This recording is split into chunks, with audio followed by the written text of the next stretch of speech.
آپ کو اس لیے دینا نہیں چاہتے کہ آپ صحیح اس منصب پر نہیں ہے.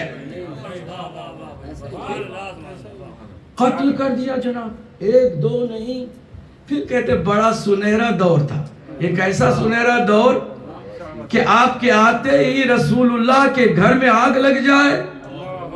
یہ کیسا سنہرا دور کہ آپ کے آتے ہی مظلوموں کو قتل کر دیا جائے، اور رسول اللہ کے ایک صحابی مالک بن نویر کے گھر جا کے اٹیک کیا جائے اور کہا جائے کہ زکوٰۃ دو. وہ کہتے ہیں تم کو نہیں دوں گا اس لیے کہ تم اس کے مستحق نہیں ہو.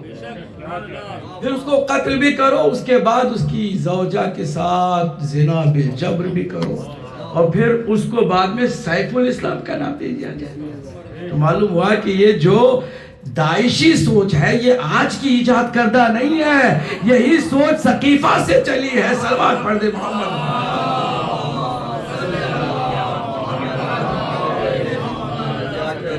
آپ ذرا تاریخ کو بھی ساتھ ساتھ لے کے چلیں. تو عقیدہ عدل الہی کو مائنس کرنے کی پیچھے یہی بات تھی. تو عز من تشاء وتذل من تشاء تؤتی الملک من تشاء وتنزع الملک ممن تشاء. جس سے چاہے حکومت چھین لے، اللہ کی مرضی. تو پھر آپ کون ہوتے ہیں کہنے والے کہ اللہ کو عادل ہونا چاہیے؟ جو آ گیا اللہ کی مرضی سے.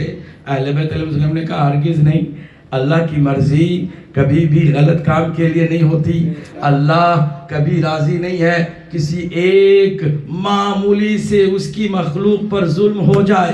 اگر سمجھ میں نہیں آتا تو علی نے یہ کر کے دکھایا، کہا کہ ساری دنیا کی دولت مجھے دی جائے اور ایک چونٹی کے منہ سے اس کا دانہ جو ہے وہ چھین لے، تو علی چھیننے کے لیے تیار نہیں ہے. تو پھر وہ خدا جو علی کا بھی خدا ہے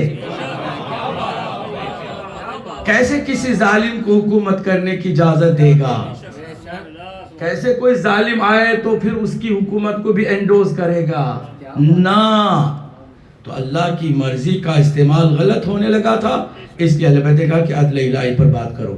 کہو کہ اللہ عادل ہے، وہ نہ ظلم کرتا ہے، نہ ظالم کی مدد کرتا ہے، نہ ظالم کو انڈوز کرتا ہے. ظلم ہر حال میں ظلم ہے، ظالم ہر حال میں مذمت کے قابل ہے، چاہے کوئی بھی ہو، کسی بھی شکل میں آ جائے.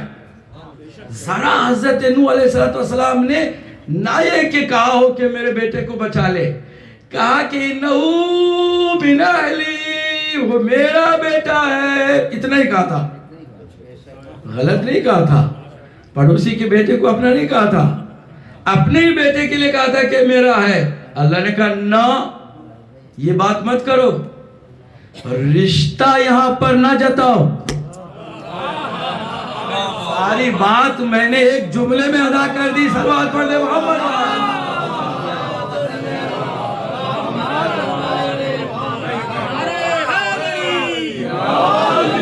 رشتے کو مت جتانا، بیٹا ہے ہرگز نہیں.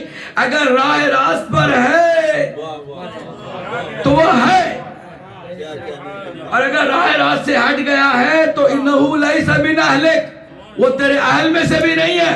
تو جب کوئی اولو العزم پیغمبر کا بیٹا بھی غلط ہونے کی وجہ سے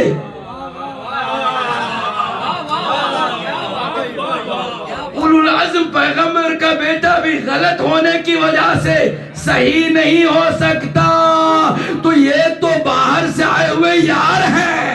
جب اپنا بیٹا اپنا نہیں رہتا تو یار کیسے یار ہو؟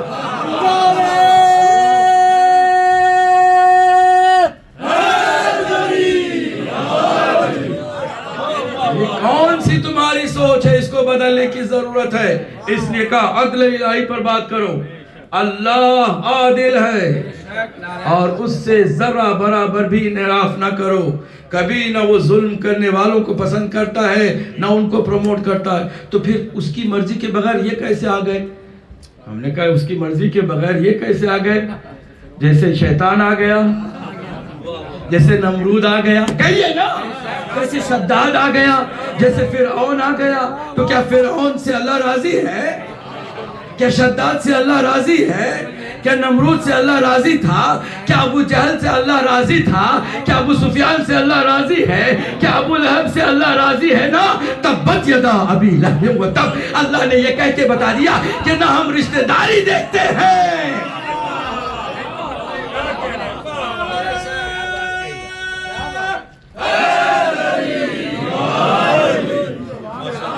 نہ ہم یہ دیکھتے ہیں کہ کون کتنا قریب ہے. ہم دیکھتے ہیں کون کتنا صحیح ہے، کون کتنا غلط ہے.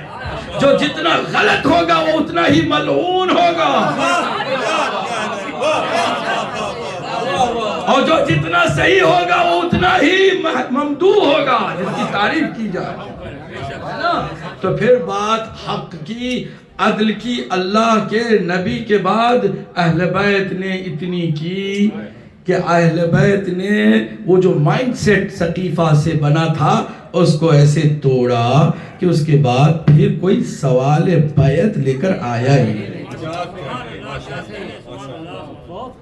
جو آ جاتا کہتے یہ باغی ہو گیا، اس نے خلیفے کو ٹھکرا دیا، خلیفے کو نہیں مانا.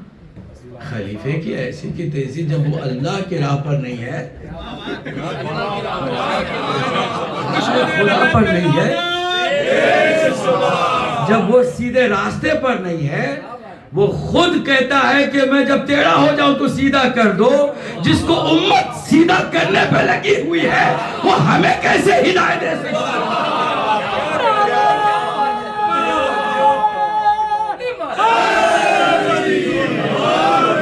لہذا عدل الہی کی اہل بیت نے الگ سے بات کی. عدل کی بات کرو، انصاف کی بات کرو، نہ اپنا دیکھو نہ پرایا دیکھو، نہ یار دیکھو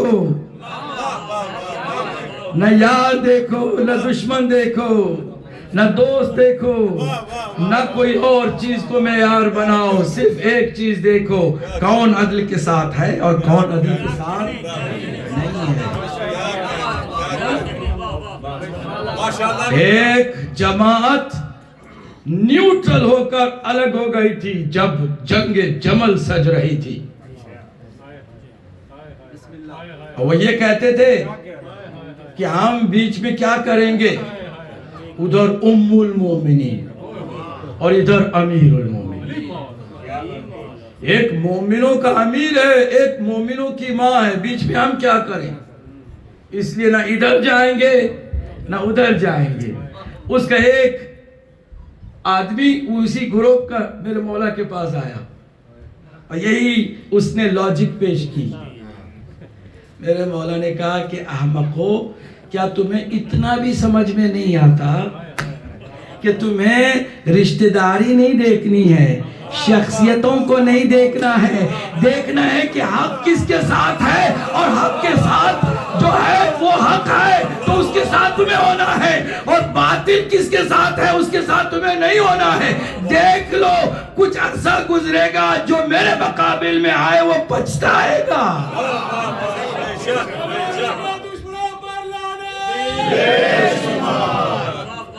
مگر لوگوں نے اس کو کیچ نہیں کیا. اعرف الحق ثم تعرف اہلہ. میرے مولا نے فرمایا حق کو پہلے پہچانو، پھر اس کے اہل کو تم سمجھنے کی کوشش کرو گے، سمجھ میں آ جائے گا.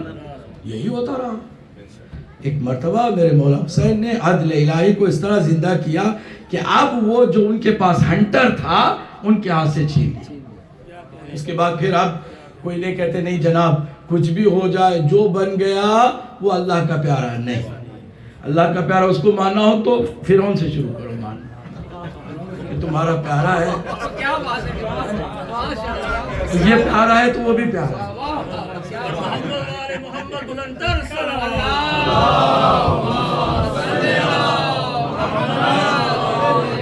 عدل کے معنی ہم نے تھوڑے سے ابتدائی گفتگو کے کل آخری مرحلے میں ہم نے بتائے. عدل کہتے ہیں مساوات کو، نہ برابری کو، ایکوالیٹی کو، نہ. عدل پھر کسے کہتے ہیں؟ وضع الشیء علی محلہ، ہر چیز کو اس کی مناسب جگہ پہ رکھو تو عدل ہے. ہر چیز کو اس کی مناسب جگہ پر رکھو تو عدل ہے، اور اس کی مناسب جگہ سے ہٹا دو تو ظلم ہے. یہاں عدل کے مقابل میں کیا ہے؟ ظلم ہے. ظلم غیر مناسب جگہ پر چیزوں کو رکھنے کا نام ہے. اور عدل اس کی صحیح جگہ پہ اسے رکھنے کا نام ہے. پہلے ہی مرحلے میں یہ طے کر کے چلو. حضور جا رہے کوئی بات نہیں. حضور نے کہا کہ تم سے مراد وہاں ہم نہیں, ہم تو 1400 سال بعد پیدا ہوئے. وہاں تم سے مراد ڈائریکٹ صحابہ, کیونکہ فرسٹ آڈینس ہے, رسول اللہ کی پہلی امت کی کھیپ ہے. ٹھیک ہے, فرسٹ آڈینس ہے. ان سے کہا تم گمراہی سے بچنا چاہتے ہو تو صرف ایک ہی راستہ ہے, قرآن اور اہل بیت کا دامن تھام لو. اہل بیت کا دامن تھامنا عدل ہے. ان کے ہوتے ہوئے کسی کے پیچھے جانا ظلم ہے. سب سے بڑا ظلم تو یہی ہوا. اسی لیے ہم زیارت عاشور میں لعنت کرتے تو کیا کرتے ہیں؟ پروردگار سب سے پہلے اس پر لعنت کر جس نے ظلم کی بنیاد رکھی. من اسس اساس الظلم علی اہل بیت, اہل بیت پر ظلم کی بنیاد رکھی. یہ ظلم ہے. عدل کیا ہے؟ ان کے فالوور ہوتے تو یہ عدل. کون؟ سارے کے سارے فالوور ہوتے. اب میں ذرا سا ایک اسی عدل کے موضوع کو تھوڑی سی ہلکی سی تاریخی بریکٹ میں حقیقت کو بیان کر کے آگے چلوں. مولا کائنات سے سب کچھ چھین لیا گیا. ممبر, مصلی, مسند, خلافت, حتیٰ سپہ سالاری, اور ان کی جگہ پہ جو لوگ آ گئے بہت نامور دشمن اہل بیت. دیکھیں نا, میں لفظوں کو بڑے ہی احتیاط کے ساتھ ادا کر رہا ہوں. نامور جو دشمن تھے ان کو لے کے آئے. بعد میں آج تک ہمارے سامنے یہ کرتے ہیں کہ یہ لوگ کتنے بے وقوف ہیں. کون؟ شیعہ. کیا کہ بھائی وہ مولا علی کو نہیں دیکھتے کہ وہ مسجد میں جاتے تھے, نماز بھی پڑھتے تھے, جماعت میں بھی شرکت کرتے تھے, فرادہ الگ سے نماز نہیں پڑھی, گھر میں نماز نہیں پڑھی, مسجد گھر سے بالکل لگی ہوئی تھی نا مسجد, تو مسجد میں جاتے تھے, پیچھے نماز پڑھتے تھے. یہ لوگ اتنے بے وقوف ہیں کہ امام اس کو مانتے ہیں کہ جو فلاں کو امام مانتے رہے, پھر اس کے بعد فلاں کو مانتے رہے, پھر اس کے بعد فلاں کو مانتے رہے. اب اس کے جواب میں ہمارے کچھ ذاکرین, چونکہ علم نہیں ہے نا, علم نہیں ہے اور خالی زبان چلانا ہوتا ہے, خطابت کا زور لگانا ہوتا ہے, تو انکار کر دیا. نہیں, میرا مولا کبھی کسی کے پیچھے نماز اس نے نہیں پڑھی. کیوں بھائی غلط کہتے ہو؟ مولا علی تنہا فرادہ نماز نہیں پڑھتے تھے, ذہن میں رکھے, مسجد ہی میں جاتے تھے. جھوٹ نہ بولو, ہم کبھی جھوٹ کا سہارا لیتے ہی نہیں ہیں. حق بات کو ثابت کرنے کے لیے جھوٹ کا سہارا چاہیے ہی نہیں. تو پھر جاتے بھی تھے, نماز پڑھتے بھی تھے, اور کوئی اور امام ہوتا تھا, کسی کی امامت میں پڑھتے تھے. تو اس کا حسین, خوبصورت, پیارا جواب یہ ہے کہ بتاؤ حقیقت میں عدل و انصاف اور اللہ کے بتائے ہوئے قوانین کے مطابق امام کون ہے؟ کون ہے؟ سارے صحابہ کو معلوم, ہر صحابی کو. سرکار دو عالم نے فرمایا کیا علی امام المتقین, علی امیر المؤمنین, علی امام البررہ, نیک لوگوں کا امام, منصور من نصرہ. اللہ کی مدد بھی اسی کو ملے گی جو علی کی مدد کرے. مخذول من خذلہ, جو علی کو چھوڑے اس کو اللہ بھی چھوڑ دیتا ہے. سنا تھا کہ نہیں سنا؟ بتائیے. تو پھر جو ڈکلیئرڈ امام ہے وہ علی ہے. اور امام کی کوالٹی یہ ہوتی ہے, غور سے سنیے گا پلیز, میں ذرا آواز کو اپنے بچا کے رکھتا ہوں کیونکہ ابھی بھی اور مجلسیں پڑھنی ہے. آواز ساتھ نہ دے, آپ کا ساتھ ضروری ہے.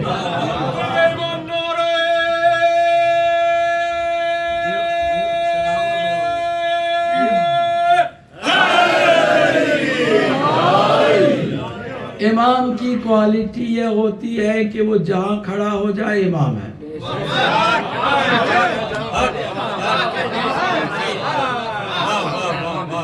جہاں امام کھڑا ہو گیا وہ امام ہے. وہ کیا ہے؟ اب چلتے ہیں, ایک ایک فقہ سے جا کے چیک کرتے ہیں, ایک سوال لے کر جاتے ہیں. سوال بھی بہت سمپل ہے, اتنا سمپل 2+2 جیسا ہے, 2+2 4. اسی طرح سوال بھی بہت سمپل ہے. آگے جاتے سیدھے امام اعظم ابو حنیفہ کی بارگاہ میں. اے امام ابو حنیفہ بتائیے, اگر کہیں جماعت کی نماز ہو رہی ہے اور جو حقیقی امام کھڑا ہے اس سے آگے کوئی چلا جائے تو اس کی نماز باطل ہوتی ہے یا صحیح ہوتی ہے؟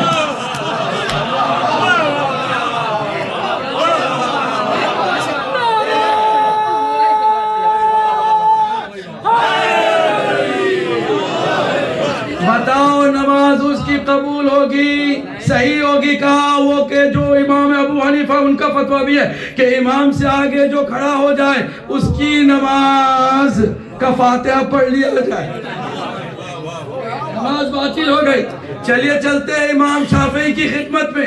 اے امام شافعی, آپ فرمائیے کہ آپ کی فقہ میں اگر کوئی امام سے آگے کھڑا ہو جاتا ہے تو اس کی نماز کا کیا حال ہے؟ کہا غلط ہے, باطل ہے, اس کی نماز نل اینڈ وائڈ ہے.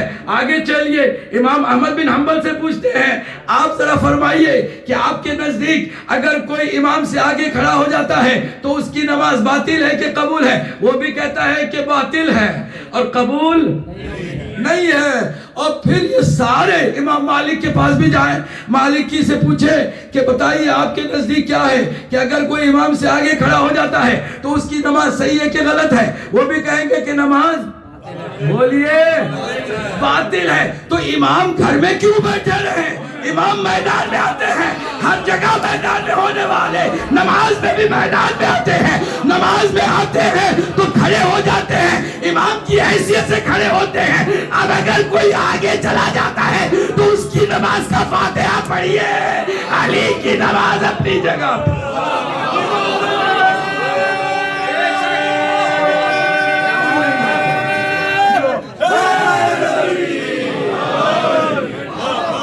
اب اگر کسی کے زبان سے میرے مولا کا نعرہ نہیں نکل سکا ہے تو اب جتنے بیٹھے ہیں یہاں پر بھی اور ہماری بہنیں بھی ایک جاندار میرے مولا کا نام اپنی زبان پر سجائے اور ایک کوئی جاندار نعرہ لگے اور ہر ایک کی زبان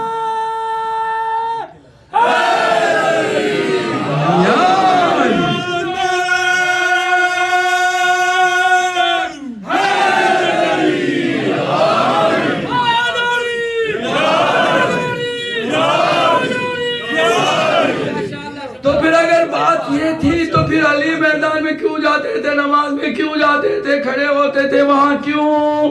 جواب, جب تم نے مجھے چھوڑ دیا تو اب تمہاری نماز بھی نماز نہیں ہوگی, اس لیے میں جاتا ہوں تاکہ تمہاری نمازیں بھی باطل ہو جائیں. اور میں ایک تاریخی ثبوت پیش کرنے جا رہا ہوں. جس صف میں بھی میرا مولا کھڑا ہوتا تھا نا, اس صف میں نہ ابو ذر ہوتے تھے, نہ سلمان ہوتے تھے, نہ مقداد, نہ عبداللہ ابن عباس ہوتے تھے, نہ عمار ہوتے تھے. یہ سب پیچھے کھڑے ہوتے تھے. جماعت کے اندر جماعت نہیں ہے, حقیقی جماعت یہ ہے اطراف میں باطل نمازیں ہیں جو چل رہی ہیں.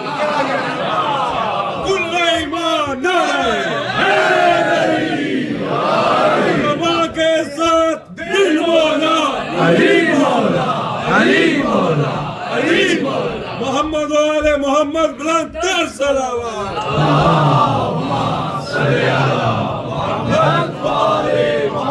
عدل الہی کا تقاضا یہ ہے کہ جس کا جو مقام ہے اس کو ملے.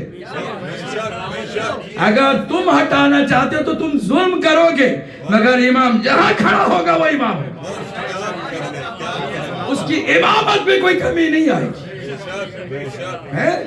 اب ذرا سنیے، پوری توجہ سے سنیے. عدل الہی کو اہل بیت نے اتنی اہمیت دی کہ اس کو آگے کوئی ایک معمولی ذمہ داری لینے کے لیے تیار ہوتا ہے تو کہتے ہیں پہلے عادل بنو پھر ذمہ داری لو. کوئی نماز پڑھانا چاہتا ہے پہلے عادل بنو پھر نماز پڑھانے کی بات کرو. گواہی دینا چاہتا ہے کسی کورٹ میں عادل بنو. ہاں میرے ساتھ چل رہے ہیں کہ نہیں چل رہے ہیں؟ ہمارے یہاں ایسا نہیں ہے کہ جو بھی آگے آگے آپ پیچھے لگ جاؤ نا. ہمارے یہاں حکم ہے، عدل شرط ہے، شرط عدل کی ہے. ایک گواہی بھی قبول نہیں کی جا سکتی، ایک گواہی بھی بغیر عدل کے قبول نہیں ہو سکتی. ہر موڑ پر عدل کو اللہ کے نبی نے پھر اہل بیت نے واضح طور پر فرما دیا. اب آئیے، بہت ہی حساس موضوع ہے عدل الہی کا. اس کو علمی، رات بھر میں سوچتا رہا کہ اس کو علمی اصطلاح سے نکال کر کے عام فہم کیسے بناؤں. بڑی کوشش کی، اور اگر علمی اصطلاح تھوڑی سی بتاؤں گا یہیں سے آپ کی نیند آپ کے قریب آنے شروع ہو جائے. یہ باتیں تو ہمارے سر سے گزر رہی ہیں، کچھ پلے نہیں پڑا. اس لیے میں چاہتا ہوں کہ اس کو ہلکی معمولی سی سادی زبان میں پیش کروں. ایک موضوع ہے جبر اور اختیار کا، ایک موضوع ہے قضاء و قدر کا، ایک موضوع ہے اختیار کا، اور ایک موضوع ہے خیر و شر کا. یہ سارے عدل الہی کے دائرے میں آتے ہیں. گھبرا گئے ہوں گے نا، یہ آپ نے کیا کیا سنا دیا. ہم نہیں چاہتے آپ کو ادھر ادھر لے کے پریشان ہوں. بہت سادہ زبان استعمال کرنے کی کوشش کروں گا. مجھے چاہیے کہ آپ کی توجہ میرے ساتھ رہے. اگر ایک آدمی بھی مس ہو رہا ہے تو میں نہیں چاہتا، مجھے دکھ ہوتا ہے.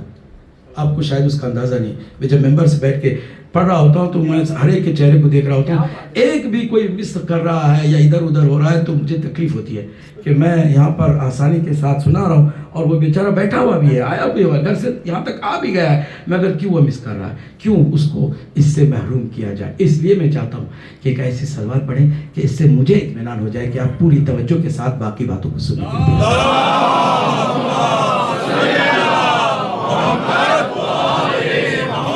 آپ سنیے، کہتے ہیں کہ اگر اللہ نے تقدیر ہماری بنا ڈالی،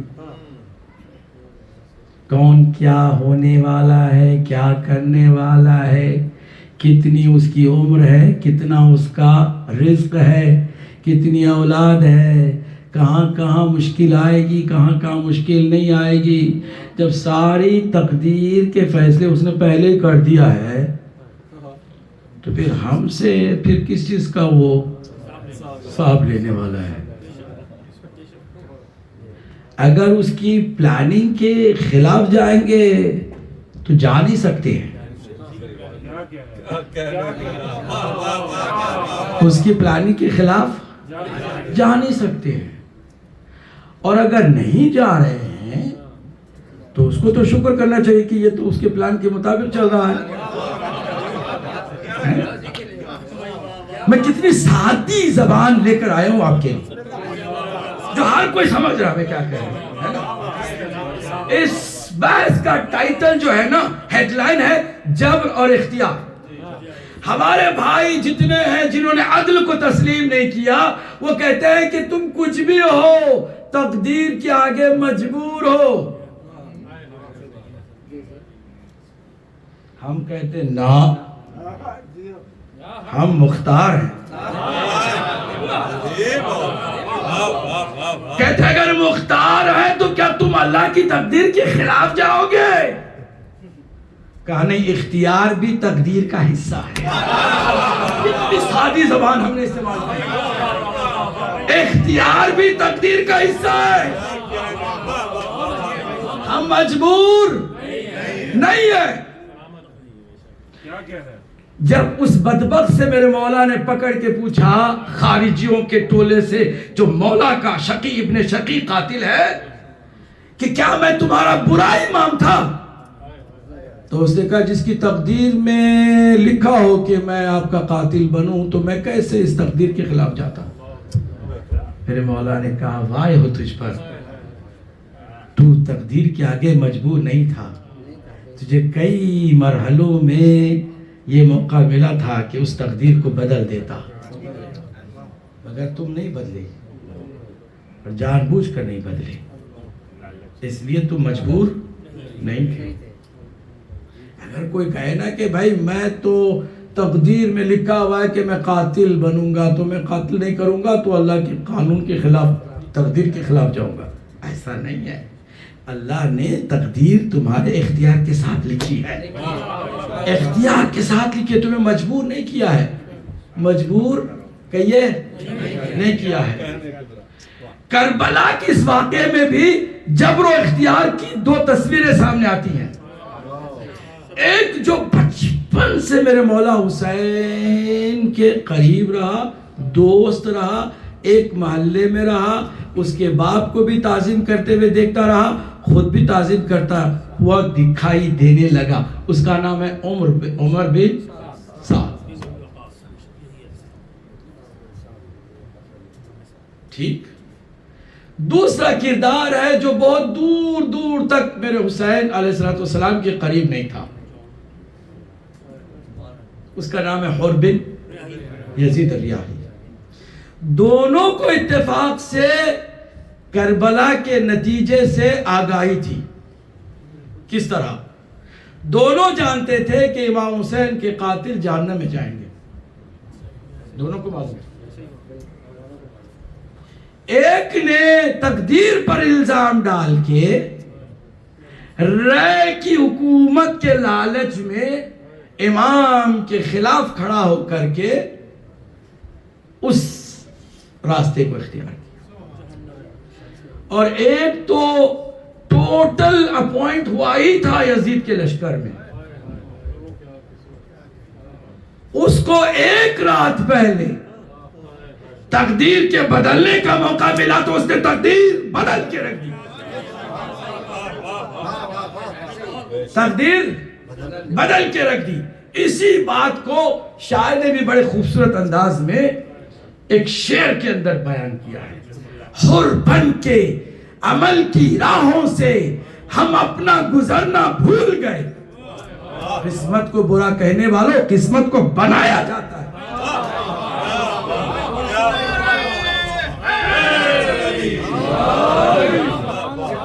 قسمت کو بنایا جاتا ہے، دیکھو جیسے حر نے بنایا، ہے نہ بنا، یہ نہیں کہ تقدیر نے تمہیں مجبور کیا تھا، نہ، تم مجبور نہیں ہو۔ اچھا جب تم ٹوٹل مجبور نہیں ہو تو پھر موت کو تم کیا اپنی مرضی سے ٹال سکتے ہو؟ تمہارے اختیار میں ہے کہ میں کس گھر میں کس خاندان میں پیدا ہوں؟ نہیں۔ میرے کیا اختیار میں تھا کہ میں اس طرح پیدا ہوں، میرا چہرہ اس طرح رہے؟ کیا میں نے ڈیسائیڈ کیا؟ نہیں۔ کیا میں نے یہ ڈیسائیڈ کیا تھا کہ اللہ مجھے سادات کے گھرانے میں، اہل بیت کے چاہنے والوں میں، اہل بیت کے تذکرہ کرنے والی ماں کی آغوش میں بھیجنا؟ نہیں۔ تو پھر ایک لحاظ سے میں مجبور بھی تو ہوں۔ تو آگے جو عقیدہ صحیح ہے جو ہمارا ہے، مجلس سے کس عنوان پر ہے؟ عقیدے، اس کو نہ بھولیے گا نا، عقیدے کی بنیاد پر ہے۔ ہم یہ کہتے ہیں کہ ہم نہ ٹوٹل 100% مجبور ہیں، we are not helpless 100%، اور نہ 100% مختار ہیں کہ ساری چیزیں ہمارے اختیار میں ہو، ایسا بھی نہیں ہے۔ تو الامر بین الامرین، اللہ نے انسان کو جبر اور اختیار کے درمیان رکھا ہے۔ مطلب کیا؟ مطلب کہ کچھ چیزوں میں ہم مجبور ہیں، کچھ چیزوں میں ہم مجبور نہیں ہیں۔ اب ذرا خوبصورت بات سنیے، جن کاموں میں مجبور ہیں اللہ ہم سے حساب نہیں لے گا۔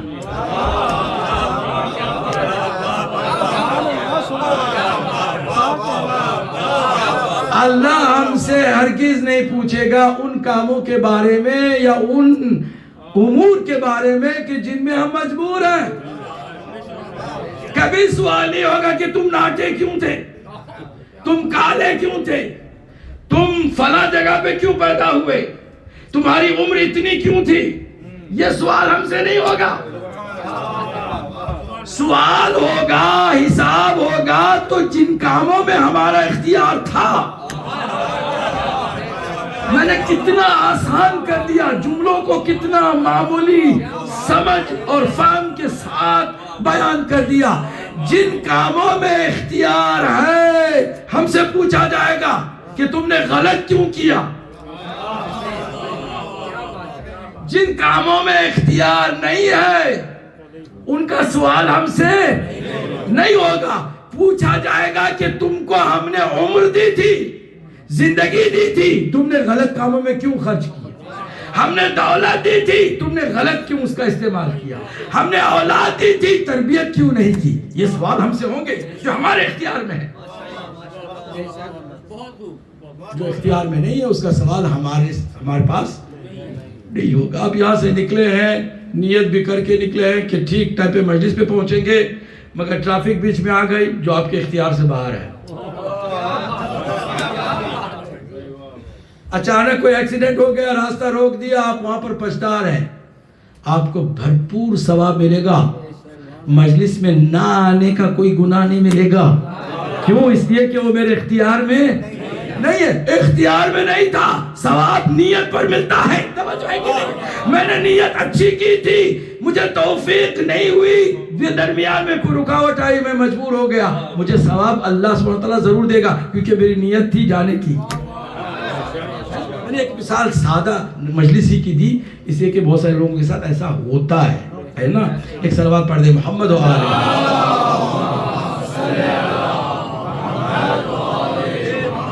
اب یہ کہ میں جو کچھ بھی کروں اس کا علم اللہ کو ہے. اگر میں وہ نہ کروں جو اللہ کے علم میں ہے تو اللہ کا علم بدل جائے گا. یہ بھی سوال اٹھاتے ہیں. If Allah knows about me that I am going to do that particular work, a particular job, if I don't do it, it means اللہ کا علم چینج ہو گیا, اس لیے مجھے وہی کرنا ہے. جواب اس کا کیا ہے؟ جواب یہ ہے کہ اللہ جانتا ہے, اس کے جاننے کا تمہیں کہاں سے علم ہو گیا.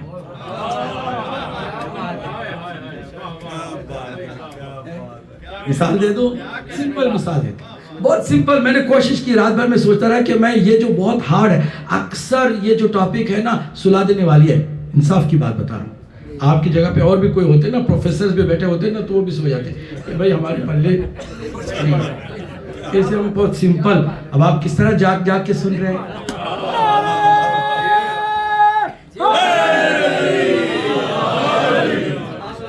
اگر میں یہ نہ کرتا تو اللہ کا علم بدل جاتا. اس کا مطلب میں جو کر رہا ہوں اللہ کے علم کے مطابق ہے, تو اللہ کو تو شکریہ ادا کرنا چاہیے. Thank you my servant, you have done exactly what I have already planned. Yes. اس کا جواب کیا ہے؟ سمپل. اللہ کا علم آپ کے عمل کے بارے میں جو کچھ ہے اس کا آپ کو تو علم نہیں ہے نا. آپ کے سامنے دو راستے ہیں, چاہے تو غلط راستے پہ جاؤ, چاہے تو صحیح راستے پہ جاؤ, تو اختیار تمہارے ہاتھ میں ہے. تو اگر اس کے, ابھی ایک شخص آیا ہے, اس کو میں تھوڑا مولا علی سے اس لیے جوڑتا ہوں کہ کائنات میں اللہ کی صفات کا واحد جلوگر,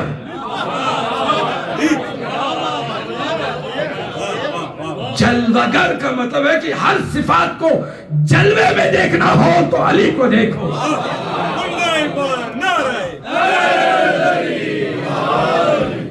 ایک شخص نے آ کے کہا مولا علی کے پاس کہ سنا ہے کہ آپ کے پاس علم اللہ ہے, جو اللہ جانتا ہے وہ آپ بھی جانتے ہیں. علم اللہ.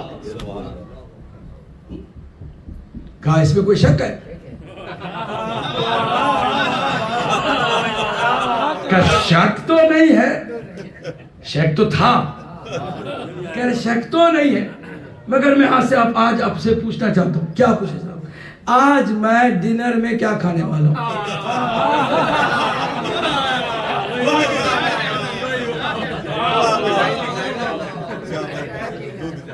ڈنر میں کیا کھانے والا ہوں؟ سے نیت کیا ہے؟ جو بولیں گے اس کا اپوزٹ کروں گا، اپوزٹ کر کے کہوں گا لوگ یو آر رانگ. مولا علی نے فرمایا کہ تو شیطانی ضد میں آ کے یہ سوال کر رہا ہے، تمہارے اس کام میں جو ڈنر میں جو کچھ ملنے والا ہے وہ ستو ہے، مگر وہ تو بہت دیر بعد مجبور ہو کے کھائے گا.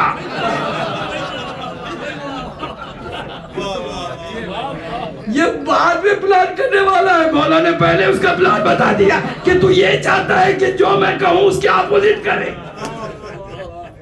اور وہ جس مرحلے تک جائے گا مجبور ہو کہ تم کو وہی کھانا پڑے گا. گھر گیا، بھوک لگی ہے، کہا بہترین ستو بنا کہ ستو تو نہیں کھانے والا. پڑوسی کے پاس گیا، کھانا ہے مجھے، کچھ ہے مل سکتا ہے؟ کہا ہاں ستو ہے. کہا نہیں کھاؤں گا. تیسرے گھر، چوتھے گھر، پانچویں گھر، بھوک سے ہاتھ پیر لرزنے لگے. علی نے جو کہہ دیا اس کو کوئی غلط ثابت نہ کر سکا. تو جو علی ہو، اللہ کی صفات کا مظہر، وہ جب کہہ دیتا ہے تو پتھر کی لکیر بن جاتی ہے. تو جب خدا کہہ دیتا ہے تو پھر کیا ہوتا ہے؟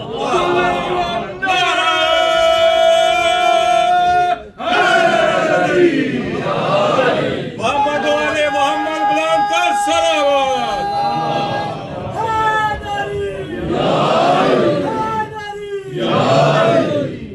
جبر و اختیار کا مسئلہ، تقدیر کا، قضاء و قدر کا مسئلہ، ٹاپکس تو بہت ہی زیادہ بھاری لگتے ہیں مگر سمجھنے کے لیے بہت آسان ہے. ہم نے بات پہنچا دی ہے. سرکار دو عالم نے فرمایا تھا جب زینب سلام اللہ علیہا کی ولادت ہوئی تھی کہ بیٹی اسلام کی آبیاری میں جتنا حصہ حسین کا ہے اتنا حصہ تمہارا بھی ہوگا. آگے اس پورے مشن میں دیکھیے کہ کس قدر تمام مراتب کا خیال رکھا گیا ہے کہ مولا علی نے عبداللہ ابن جعفر کے ساتھ عقد میں ایک شرط رکھی، اس شرط پر تمہارا میں عقد پڑھوں گا کہ تم کبھی حسین سے زینب کو جدا نہیں کرو.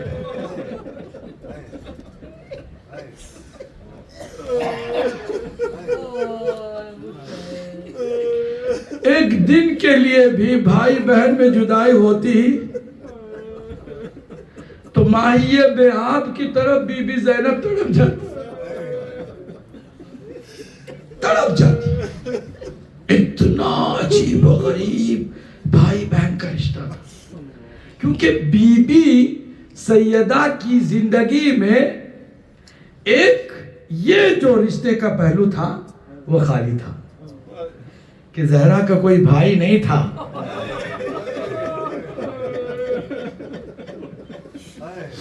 جس کے ساتھ آپ بہن کا کردار ادا کرتی، مگر زینب، اللہ نے زینب کو 2 بھائی دیے مگر چونکہ آخری مرحلے تک اسلام کی یابیاری کا کام تھا، حسین سے ان کا تعلق گہرا تھا.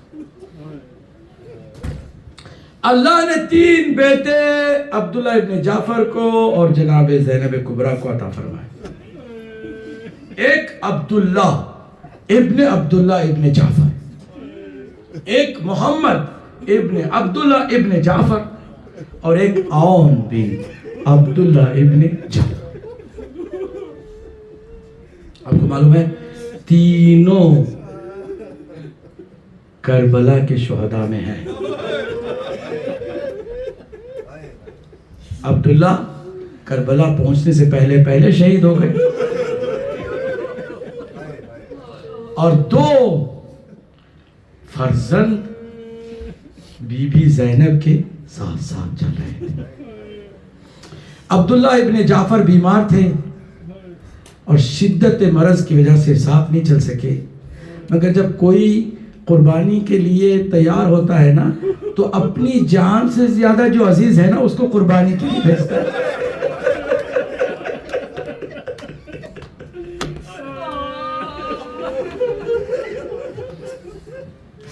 اجرکم علی اللہ. بی بی سے فرمایا عبداللہ ابن جعفر نے میرے ان دو بیٹوں کو لے جاؤ, جہاد کا وقت آ جائے تو دریغ نہ کرنا. عجیب بات کہی ہے باپ نے دو بیٹوں کی قربانی کی بات کرتے کرتے کہتے ہیں کہ بی بی آپ اس بات کا بھی ضرور خیال رکھیے کہ ہمارے بیٹے حسین کے بیٹوں کے بعد نہیں.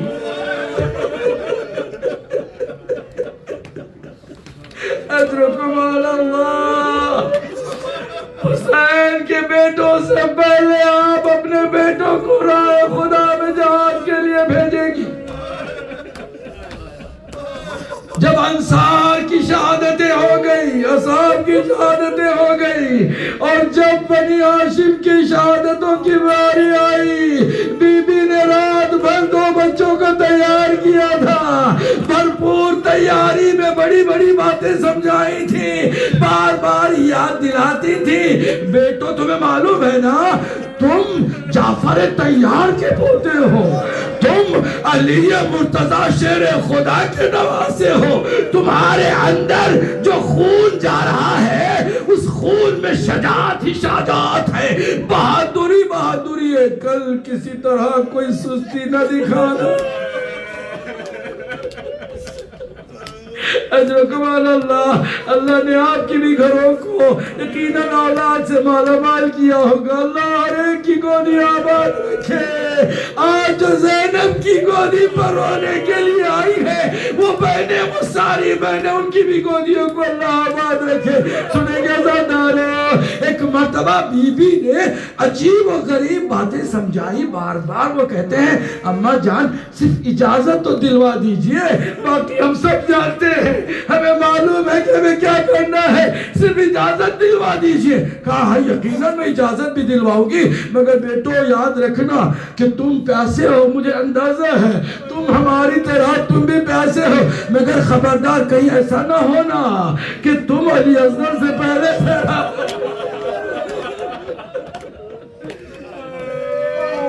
پیاس کو یہ کہہ کے تھما تھام لینا کہ تم پیاسے ہوئے تو کیا ہوا, علی اصغر بھی پیاسا ہے, بی بی سکینہ بھی پیاسی ہے.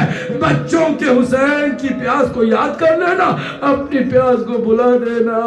عزادارو, نصیحتوں پہ وصیتوں پہ سلسلے کو جاری رکھتے ہوئے بی بی نے ایک عجیب غریب بات یہ بھی فرمائی. جب بچوں کے جوش شجاع کو سنا, جوش و ولولے کو سنا, تو کہا تو اب جس طرح سے تم تیار ہوئے ہو نا تو ممکن ہے کہ تم میمنہ اور میسرہ سے حملہ کر کے فرات پر بھی قبضہ کر لو. خبردار, فرات پہ قبضہ ہو جائے تو پانی کے لیے سب سے پہلے علی اصغر کو یاد رکھنا, سکینہ کو یاد رکھنا. نصیحتیں وصیتیں کرتی ہوئی جب وہ وقت آیا کہ دونوں شہزادوں کو تیار کر کے بھیجا, ماموں نے ان دو بیٹوں کو دیکھا, سینے سے لگا لیا. تاریخ میں ملتا ہے کہ جب دونوں بیٹوں کو سینے سے لگایا تھا تو دونوں بیٹوں کے سر میرے مولا کے سینے کو چھونے لگے تھے.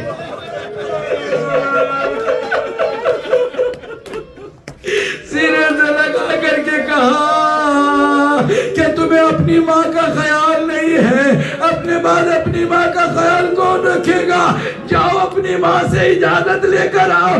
کہا بابو جان ہماری ماں نے ہی تو ہمیں تیار کر کے بھیجو. پھر بھی میرے مولا نے فوراً تسلیم نہیں کیا, بات کو قبول نہیں کیا, یہاں تک کہ بی بی آ گئی خیمے سے باہر. کب آ جائے حسین, ہماری قربانیوں کو کم نہ سمجھنا, ان کو اجازت دے دینا, تاخیر نہ کرنا. عزادارو, حسین نے کلیجے کو تھام کے اجازت دے دی. دو شہزادے گئے. تاریخ میں ملتا ہے کہ ایک نے 63 کے سر تن سے جدا کیے, ایک نے 34 کے سر تن سے جدا کیے. دو تھے جوان مگر پیاسے بھی تھے. بھوکے بھی تھے، تنہا لڑتے جا رہے تھے، ہر ایک کو یاد آ گئی تھی وہ بہادری جو جعفر طیار سے دیکھی گئی تھی اور شیر خدا سے دیکھی گئی تھی۔ عزاداروں، جب ظالموں نے ایک مرتبہ چاروں طرف سے گھیر کے ان بچوں پہ وار کیا، بچے زمین پر گرے، ادھر سے حسین نکلے، ادھر سے عباس نکلے، دونوں کی لاشوں کو اٹھایا، دشمن کے درگاہ سے نکال کر کے خیمے پہنچائے۔ اب سنیں گے عزاداروں، تھام کر سننا، جگر کو تھام کر سننا۔ تاریخ میں ملتا ہے کہ جب بھی کوئی جنازہ آتا تھا، حسین کی تسلی کے لیے سب سے پہلے جو بی بی آتی تھی وہ زینب کبریٰ تھی۔ مگر دو شہزادوں کی لاش تو آ گئی، بی بی خیمے کے اندر ہے، ساری بیویاں آ گئی ہیں، سب نے ایک دوسرے کو تسلیت بھی کی، تعزیت بھی کی، گریہ بھی کیا، مگر حسین نے کہا اس کی ماں زینب کہاں ہے؟ کہ زینب تو خیمے میں اللہ کی عبادت میں مصروف ہے۔ سنیں گے عزاداروں، ایک مرتبہ حسین سیدھے خیمے میں آئے، کیا دیکھا؟ زینب کا سر سجدے میں ہے، دعا کرے اللہم تقبل هذا القربان، پروردگار میری قربانی کو قبول کر لینا۔ سنیں گے عزاداروں، حسین نے بہن کو سینے سے لگایا، بیٹ بہن تم اپنے باپ بچوں کی قبر پر لاش پر کیوں نہیں آئی؟ فرمایا کہ مجھے محسوس ہوا کہ اگر میں آ جاتی تو شاید آپ کو شرمندگی ہوتی۔ میں اپنے ماں جائے کو شرمندہ نہیں کرنا چاہتی تھی، میں نے حسین عہد کیا ہے، روؤں گی تو صرف تم پر روؤں گی، حسین پر گریہ کروں گی، اپنے بچوں پر نہیں ہوں۔ شام غریب آئی، بی بی نے حسین کا گریہ کیا، بچوں کا ماتم نہیں کیا، اسیر ہو کے گئی، حسین حسین کرتی رہی، اور نہ محمد کا ماتم نہیں کیا، قید میں چلی گئی، حسین کو رو گریہ کیا، رہائی ملی، حسین پر گریہ کیا، یہاں تک کہ جب بھی رہائی کے بعد سر آئے اور بیویوں نے استقبال کیا تو دو سر ایسے بھی آئے، کوئی استقبال کو نہیں اٹھا، تو لانے والوں نے کہا کیا ان کی ماں مر چکی ہے؟ ایک مرتبہ زینب نے سر اٹھا کے کہا نا، یہ نہ کہنا اس کی دکھیاری ماں زندہ ہے، میں تو عہد کیے ہوئے ہے کہ بچوں پہ گریہ نہیں کرے گی۔ عزادارو، بی بی کا یہ لٹا ہوا قافلہ حتیٰ کربلا کے بعد واپس مدینے پہنچ گیا۔ جو مدینے پہنچ گیا وہاں پر بھی حسین حسین کر رہی ہے، وہاں حسینہ کی صدائے بلند ہے، حسین حسین پر گریہ کر رہی ہے۔ ادھر سے عبداللہ اپنی زوجہ کی تلاش میں آئے ہیں، تلاش میں آئے ہیں تو کسی سے پوچھا کہ میں اپنی زوجہ سے ملنا چاہتا ہوں، کہ وہ دیکھو اس کونے میں آپ کی شریک حیات بیٹھی ہے۔ قریب گئے، منہ موڑ لیا، کہا میری زوجہ ایسی تو نہیں تھی، ارے بال سفید ہو چکے ہیں، چہرے پر مختلف زخم کے نشان ہیں، بازوؤں میں نشان ہے، دروں کے نشان ہے، یہ نہیں ہو سکتا۔ کہا نا عبداللہ میں وہی زینب ہوں۔ اللہ اکبر۔ عبداللہ بی بی کو لے کر گھر ملا، بات تمام کر رہا ہوں، گفتگو تمام ہو رہی ہے۔ بی بی جب اپنے گھر آئی ہے، گھر میں جب تک نہیں آئی تھی حسین حسین کرتی رہی، حسین کا ماتم کرتی رہی، اپنے بچوں کا ماتم نہیں کیا۔ ایک مرتبہ خالی حجروں کے دروازے کھولے، ممتا کا دروازہ بھی کھل گیا، واہ محمد واہ، میرے بچوں ماں کو معاف کر دینا۔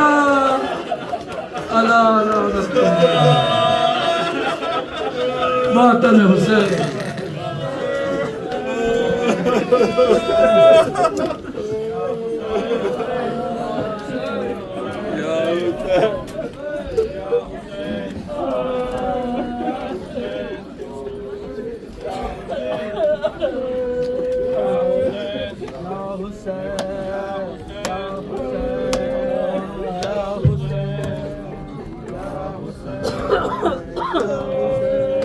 اے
کب ہم پہ ستم کرنے کے لیے آئے یہ بدروت کے بدلے کے لیے آئے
جب لاش اٹھا کر کہنے میں آئے سرور زینب یہ بولی اپنے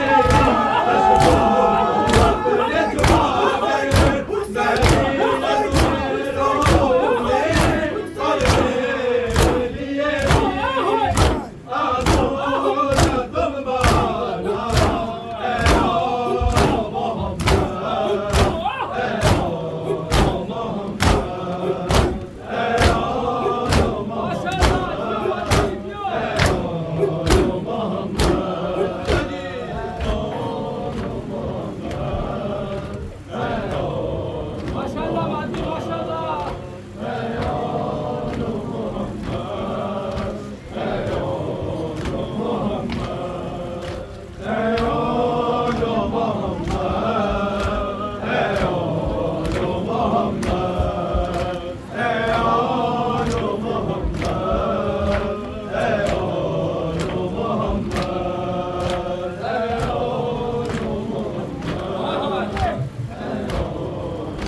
تعظیم کی خاطر کیوں اٹھتے نہیں اب بیٹا دیکھو تو سرانے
جب سانس تمہاری بچوں کرنے والی اس وقت سرانے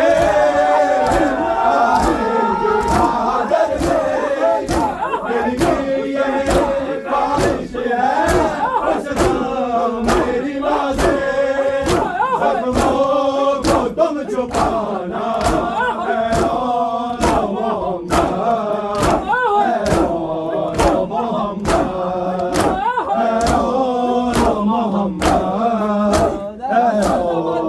محمد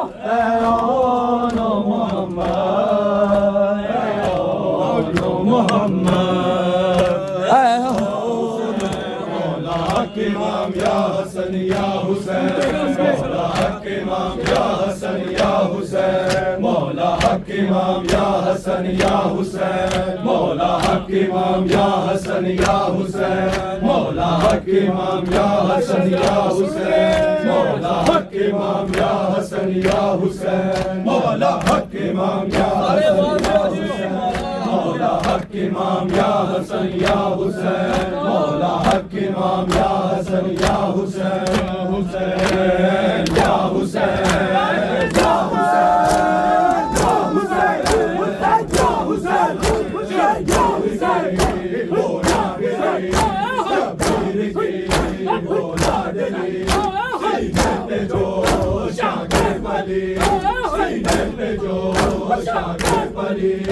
جس کی آباد میں جلی جس کی آباد میں جلی وہ پر تماشوں کے نشان مولا حق امام یا حسن یا حسین مولا حق امام یا حسن یا حسین مولا حق امام یا حسن یا حسین مولا حق امام یا حسن یا حسین مولا حق امام یا حسن یا حسین مولا حق امام یا حسن یا حسین مولا حق امام یا حسن یا حسین مولا حق امام یا حسن یا حسین مولا حق امام یا حسن یا حسین مولا حق حسین یا حسین یا حسین یا حسین یا حسین یا حسین وہ عابد بیمار تھا وہ عابد بیمار تھا